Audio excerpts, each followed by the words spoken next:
विधान परिषदेच्या 9 जागांसाठी निवडणूक बिनविरोध झाली. पण या बिनविरोधाच्या पडद्यामागे खूप मोठे डावपेच, पक्षातील अंतर्गत कलह आणि काही नेत्यांनी आपली राजकीय किमया साधल्याचं म्हटलं जातंय. विश्लेषक म्हणतात ही फक्त निवडणूक नव्हती, तर देवेंद्र फडणवीस विरुद्ध एकनाथ शिंदे आणि महाविकास आघाडी महायुतीमधील अंतर्गत कल जो आहे आणि विरुद्ध उद्धव ठाकरे रणनीतीचा एक खेळ आपल्याला या सगळ्यांना पाहायला मिळालाय. सर्वांना वाटलं होतं की या निवडणुकीत कदाचित मतदान होईल, पण शेवटी सर्व काही बिनविरोध संपलं. मात्र या बिनविरोधामागील गोष्टी खूपच रंजक आहेत. आपण या व्हिडिओमधून जाणून घेणार आहोत. दरम्यान ज्या राजकीय चर्चा रंगल्यात त्या आपण जाणून घेऊ आणि या निवडणुकीसाठी झालेल्या सर्व घडामोडींचा आणि त्यामागील राजकीय डावपेच आढावा घेऊ. दरम्यान तुम्ही चॅनलवर नवीन असाल तर आपल्या महाराष्ट्राची बातमी या यूट्यूब चॅनलला सबस्क्राईब नक्की करा आणि या विषयाला सुरुवात करूया. आपण सुरुवातीपासून सुरू करूया. तर मंडळी, राजकीय वर्तुळात जोरदार चर्चा सुरू होती. अंबादास दानवे यांना उद्धव ठाकरे यांनी उमेदवारी दिली. ती फक्त शिवसेना उद्धव बाळासाहेब ठाकरे यांच्या पक्षासाठी ही उमेदवारी नव्हती. देवेंद्र फडणवीस यांनीही यामागे अंबादास दानवे यांना शिंदे गटाला शह देण्यासाठी पाठिंबा दिला होता, असं देखील बोललं जातंय. कारण दानवे हे एकनाथ शिंदे यांच्यावर सातत्याने हल्ला चढवत होते आणि त्यांना तर भाजप आणि फडणवीस यांच्यावर टीका करणं देखील अंबादास दानवे यांनी जवळपास बंद केलं होतं. त्यामुळे आता फक्त एकनाथ शिंदे टार्गेट होत असल्याच्या कारणाने शिंदे गटाची दानवेच्या उमेदवारावरती देखील एक नाराजी होती. चर्चा अशी सुरू होती की जर निवडणूक झाली तर मुख्यमंत्री फडणवीस दानवेंना निवडून आणण्याची सोय करतील. त्यामुळे ती उमेदवारी हा शिंदेंना मेसेज देण्यासाठी एक प्रकारचा ठाकरेंच्या सोबत मिळून खेळलेला एक डाव असल्याचं म्हटलं जातंय. एकनाथ शिंदे हे देखील सगळ्यात चांगलेच राजकीय डाव टाकत होते. त्यांनी शिंदेच्या सेनेकडून तिसरा उमेदवार देण्याची चर्चा चालवली. नीलम गोऱ्हे आणि बच्चू कडू यांच्यासोबत आणखी एक उमेदवार उभा करण्याची त्यांनी तयारी दाखवली होती. त्यांचा मुख्य उद्देश होता, जर काँग्रेसने देखील एक उमेदवार उतरवला तर अंबादास दानवे यांना पाडून शिंदे आपला स्वतःचा उमेदवार निवडून आणू पाहत होते. पण शेवटी काँग्रेसने देखील माघारी घेतली आणि तिसरा उमेदवार न देता शिंदे देखील थांबले. परंतु ज्याप्रमाणे शिंदे ही चर्चा रंगवली आहे त्यानुसार ही चर्चा देखील एक प्रकारे भाजपला मोठं आव्हानच होतं.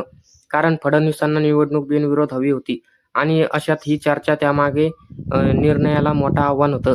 आता पुढच्या मुद्द्याला वळू. महाविकास आघाडीतील काँग्रेसला या सगळ्यात मोठा धक्का बसलाय. हे देखील तितकंच खरं आहे.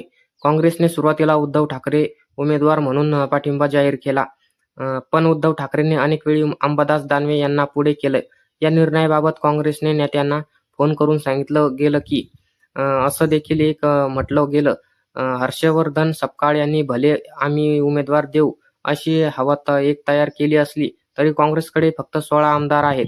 उद्धव ठाकरे गटाकडे 20 आमदार आणि राष्ट्रवादीकडे 10 आमदार असल्या कारणाने हा फक्त मध्ये संघर्ष निर्माण झाला, ज्याचा फायदा सत्ताधाऱ्यांनी उचलला आणि महाविकासाचा एकही आमदार निवडून आला नसता.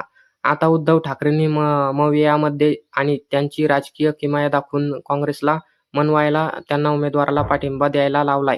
पण पुढे जे जाऊन काँग्रेसने देखील 2029ला स्वबळाचा नारा देऊन मवियाला धक्का दिला.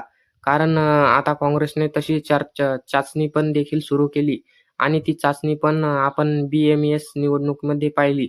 आता महाराष्ट्रामध्ये पहिल्यासारखं काँग्रेस पक्ष राहिलेलं नाहीये, हे त्यांनी सातत्याने सांगितले. राज्यसभेच्या निवडणुकीमध्ये देखील सांगितले आणि आता देखील दाखवून दिले. एकूण आम्ही उमेदवार देऊ अशी चर्चा रंगून त्यांनी देखील पुढच्या निवडणुकांमध्ये आम्हाला ग्रँटेड धरलं तर काय होऊ शकतं हे दाखवून दिलं. याशिवाय राज्यसभा आणि विधान परिषद जागांसाठी त्यांनी हार्ड नेशनलायझेशन केलाय आणि हे सगळं काँग्रेसला धक्का मिळालाय. तरी त्यांना त्यांचं राजकारण हे टिकवलं आहे. महाराष्ट्रामध्ये कसं टिकवलं हे दाखवून दिलं. या सगळ्यात अजून एक राजकीय किमया सांगायची झाली तर उद्धव ठाकरे हे स्वतः उभे राहिलेले नाहीत, कारण त्यांनी सभागृहात यायचं नव्हतं आणि दुसरं कारण ते शिंदे हे त्यांना पाडण्याचा प्रयत्न करतील हे त्यांना माहीत होतं.